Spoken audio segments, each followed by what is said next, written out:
करोति कल्याणम् आरोग्यं धनसम्पदा शत्रुबुद्धिविनाशाय दीपज्योती नमोस्तुते। बाहेरची लक्ष्मी घरात येवो, घरच्या धनाला आयुष्य देवो। दिव्या दिव्या दीपोत्कार, कानी कुंडल मोतिहार, दिव्याला पाहून नमस्कार।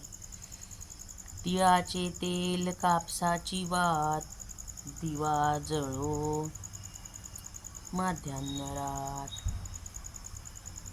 सर्व मंगल मांगल्ये शिवे सर्वार्थ साधिके, शरण्ये त्र्यंबके गौरी नारायणी नमोस्तुते। जय विष्णुप्रिये तुलसी माते नमस्कार।